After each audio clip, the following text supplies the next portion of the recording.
had an autism here.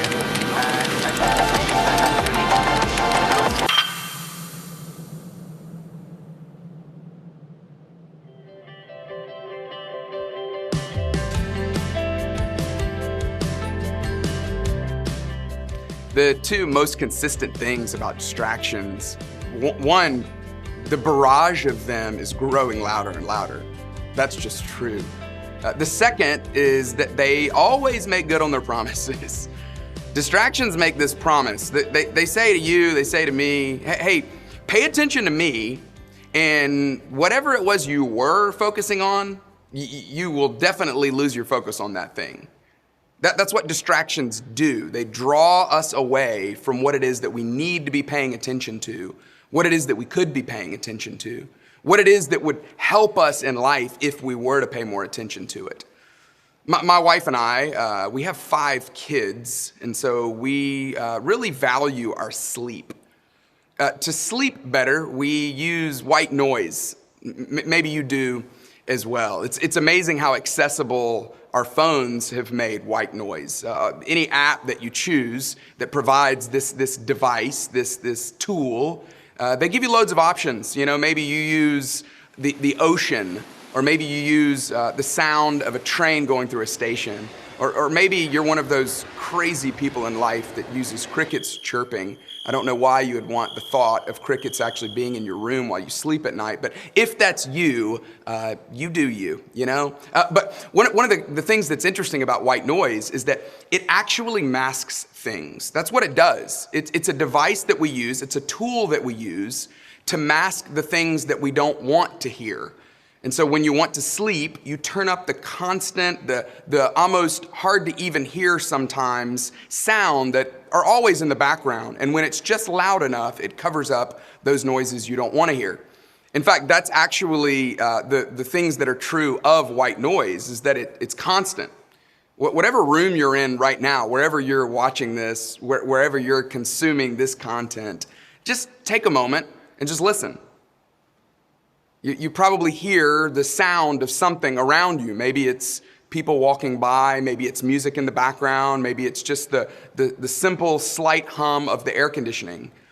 You'll also notice that it's really imperceptible at times. When you're just walking through life, you don't stop to pay attention to all the noise around you. It's just always there, and it's hard to even hear unless you actually listen for it.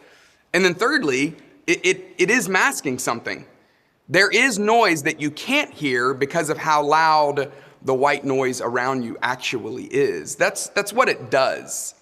White noise is really just a form of a distraction. And the reason why this is so important is because I've learned that every single person in life has their fingers on the knob of some kind of white noise. Whether it's Netflix that you're binging on, whether it's the online shopping that you're doing, whether it's the news that you're always consuming, you've got your fingers on the dial of something that you turn up to mask the things that you don't want to feel. There's a song that really articulates this quite well. I don't know if you've heard of the amazing, sensational band from Columbus, Ohio, 21 Pilots. But they have a song called Car Radio, where basically the lead singer is telling the story of his life, that he was enjoying his car radio, and then all of a sudden his car radio got stolen. It got removed from his car. And so now all of a sudden the fears that were always present, the things inside of him that he didn't want to have to deal with, they seemingly grew louder. Now, of course they didn't. The difference is that the device he was using to mask those things actually got removed. And when the white noise of his car radio was turned down, all of a sudden he could feel things that he hadn't felt in quite a while. And that's what his song is about, which is why he says in the song, this time there is no sound to hide behind. And eventually in the song, he concludes, I don't know what I'm going to do with all of this fear that is now gripping me, that's paralyzing me.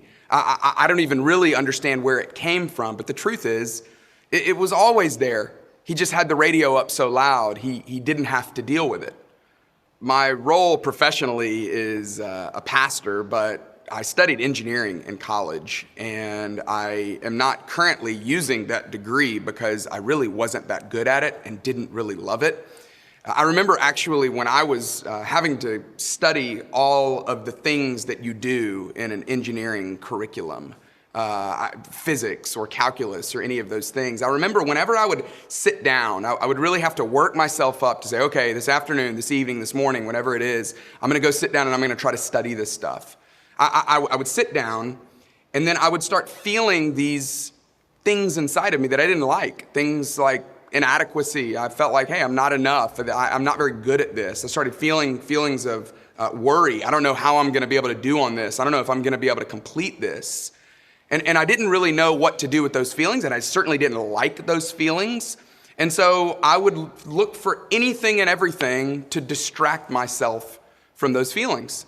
I would start texting random friends and just saying, hey, what's up? And the first person to respond, I would just engage in a conversation with them. Or I would find something to clean. If I were sitting in my apartment, I would all of a sudden decide, you know what, I'm just gonna clean this place up. Or I would get inside my hard drive on my computer and I'd start reformatting my files. Basically, I would do anything and everything to distract myself from the feelings that I was feeling. There's a reason why when I sat down with the registrar when I was getting ready to graduate, there's a reason why I said, hey, if you give me this degree, I promise you I will never use it. Because I spent so much time distracting myself from the feelings that I was having and not actually dealing with the material that I needed to deal with. About a decade ago, they began making cars with automatic volume control. I don't know if you're bougie enough to drive a car like that, but they really only come in luxury vehicles. You've probably at least ridden in one though. You know how it works, that when you're driving down the interstate and you're going, a relatively high speed, they allow the radio, they allow the music in the car to grow louder to cover up the sound of the road. And then of course you have that moment where you pull up to a stoplight and now the sounds around you are now not as loud, and so they subtly and slowly turn the radio back down again. I just have found that all of us are essentially doing the same thing. We all have our fingers on the dial of some kind of noise that we're just automatically turning up to cover up that thing inside of us that we don't want to feel. And it gets in the way of us becoming a better person. It gets in the way of us becoming a better leader. The great leaders really know how to deal with it.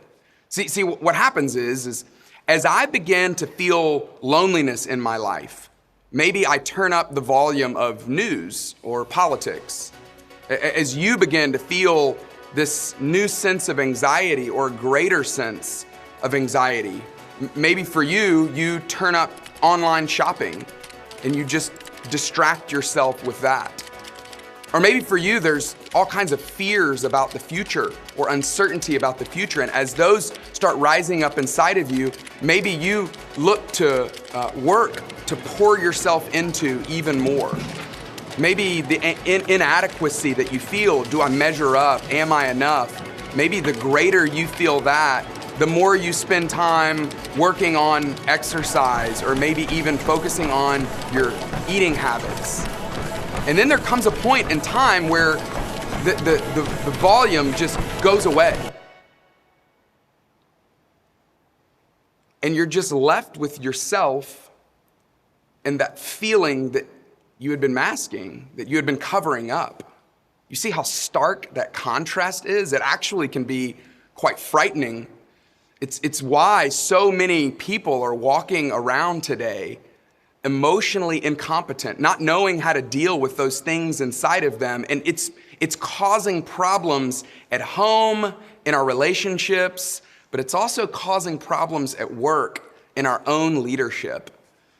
So if you were to ask, well, what should I do about this? What's a simple plan to begin to start to figure this out? I think it's really actually quite simple. The first thing I would try to do is just name your noise. Would you be willing to just state, this is the noise that I use to cover up those things I don't want to feel? Here's the great news. If you can't do this alone, the people around you, the people closest to you, they probably would love to tell you. In fact, if you've asked them and you didn't feel like you heard it from them, just ask them to text it to you, and they probably will. And it might actually be the phone that is the noise that you turn to. But would you be willing to name it? Just say, hey, this is what it is. And then secondly, would you experiment with the noise?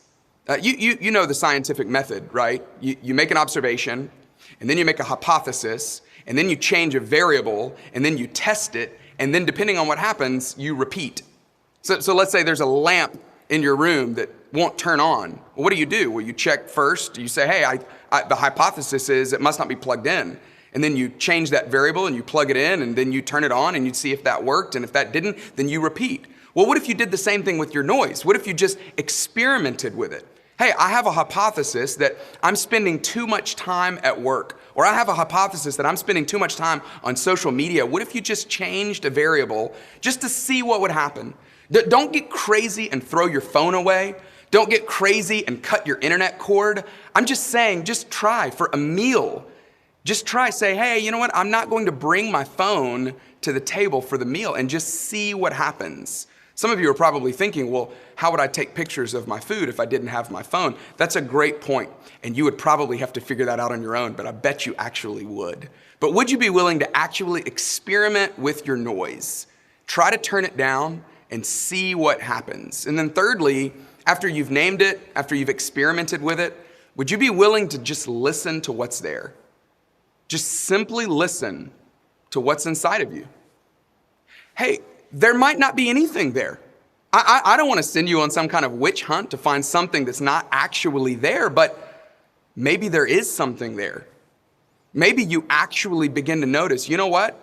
I didn't realize that emotion has been there that long, and I've just been masking it. I've just been covering it up.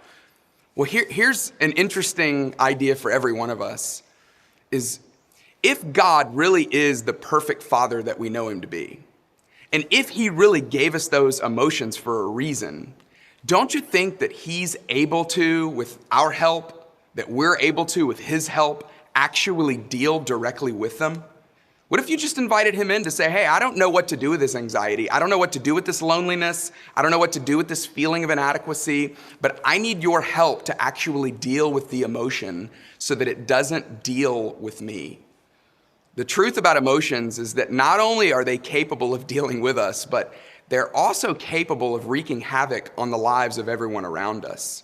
You're a victim, probably, of a parent who didn't deal with their own emotion. And so what if you decided, you know what, it's going to stop with me. I'm going to be a person that is trending toward emotional health so that I can be a better leader and so that I can be a better person.